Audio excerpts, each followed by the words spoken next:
Bismillahirrahmanirrahim. Assalamualaikum warahmatullahi wabarakatuh. Saudara sekalian, pada kesempatan kali ini saya akan menyampaikan materi hukum acara pidana di semester ganjil tahun 2021 ini. Pada sesi ini saya akan menyampaikan overall secara keseluruhan proses beracara pidana dari A sampai Z ya. Dengan harapan nanti dengan pemahaman awal kita memberikan secara menyeluruh ini, nanti di pelajaran berikutnya kita akan sampaikan bagian per bagian. Namun sebelumnya kita sudah di dalam diri kita, dengan harapan saya ya, di dalam diri kita itu sudah ada pemahaman secara menyeluruh bagi kira-kira nanti hukum acara pidana prosesnya seperti itu. Baik, saudara-saudara sekalian, jadi berbicara hukum acara pidana dalam konteks kuliah ini biasa saya singkat HAPID ya. Itu diatur di dalam Undang-Undang Nomor 8 Tahun 1981 di bidang pidana, mulai dari penyelidikan sampai eksekusi di seluruh wilayah Indonesia. Jadi dalam hal ini KUHP mengatur seluruh proses dari penyelidikan dan eksekusi, dan pada titik inilah saya akan sampaikan secara garis besar proses penyidikan sampai eksekusi. Kemudian kalau KUHP sendiri tidak memberikan definisi apa hukum acara pidana, namun demikian KUHP mendefinisikan tentang fungsi-fungsi hukum acara pidana ini. Kalau di beberapa negara itu ada yang menyebut Wetbook van Strafvordering, itu procedure law itu di Inggris.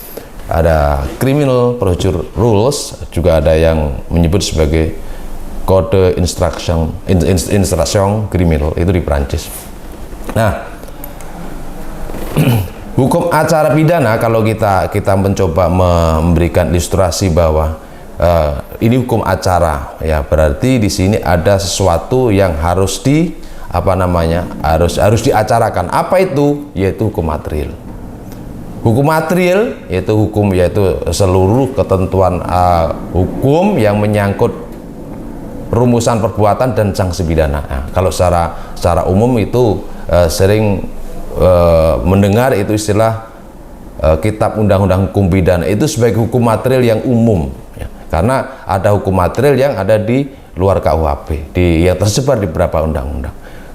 Itu disebut KUHP. Kemudian yang di luar KUHP juga ada di luar KUHP, yaitu tersebar di seluruh undang-undang yang ada di luar KUHP, artinya selain KUHP. Nah, hukum material ini bisa tegak ya, bisa dilaksanakan misalnya di dalam KUHP pasal 362, barang siapa mengambil barang ya yang seluruh sebagian milik orang lain untuk dimiliki secara melawan hukum dipidana sekian tahun. Nah, untuk dapat sekian tahun ya, itu perlu cara melaksanakannya, yaitu pakai hukum formil yang disebut sebagai KUHP.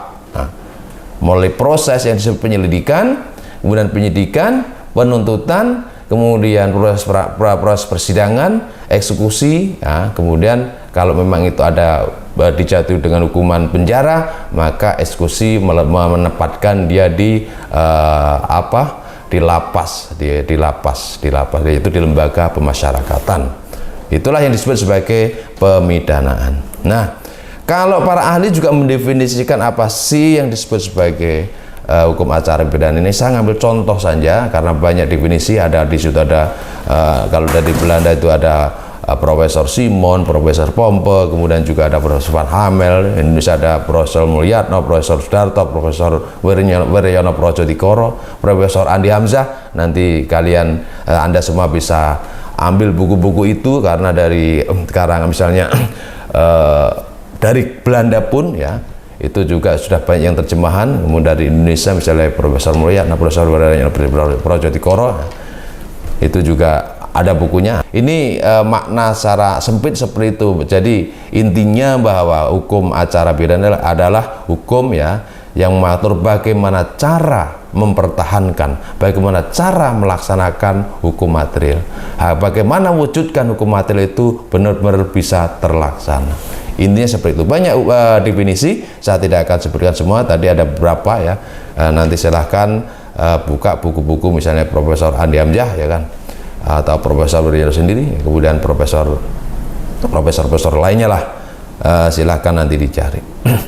Nah, kalau kita bicara sumber hukum acara pidana, ya sumbernya tentunya ya sumber hukum acara pidana itu adalah di KUHP itu sejak tahun 1981. Karena hukum acara pidana atau KUHP ini ya itu diundangkan berdasarkan Undang-Undang 8 tahun 1981 ya, maka ya KUHP ada saja itu. Sebelumnya pakai apa? Sebelumnya pakai yang disebut sebagai HIR, yaitu Heeresgrenzen Inlandsreglement. Itu merupakan peraturan produk kolonial Belanda yang dibuat 1848, kemudian diberlakukan di Indonesia itu tahun 1944 itu hanya untuk Jawa Madura ya. Kemudian berdasarkan Undang-Undang nomor 2 tahun 1945, kemudian dan aturan peralihan kedua di Undang-Undang Dasar 1945 itu diberlakukan di seluruh Indonesia. Jadi sepanjang belum dibuat yang baru itu diberlakukan undang-undang yang lama, yaitu termasuk HIR ya. Dan itu sampai tahun 1981.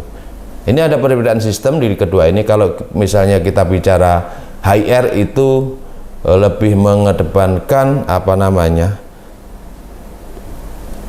tersangka terdakwa itu sebagai objek. Jadi yang dikejar itu pengakuan. Ini disebut sebagai inkuisitor. Nah, berbeda dengan yang sistem di KUHP ini sudah sistemnya akusatur, yaitu mengedepankan konsep-konsep perlindungan hak asasi manusia. Jadi tersangka terdakwa itu bukan sebagai objek, tapi yang menjadi objek adalah perbuatan dan kesalahan pelaku. Jadi tidak menuntut pengakuan dari tersangka terdakwa, dia memiliki remain to silent, hak diam, tidak ngaku, nggak apa-apa. Hak dia tetap dilindungi, dia berhak mendapatkan penasihat hukum, kemudian adanya keberlakuan prinsip ya praduga tidak bersalah. Nah, kira-kira seperti itu. Ada perbedaan. Jadi kalau di HIR itu pelaku, tersangka, terdakwa itu sebagai objek. Kalau di sistem KUHP itu sebagai objek adalah perbuatan atau kesalahan yang disebut sebagai sistem akusatur.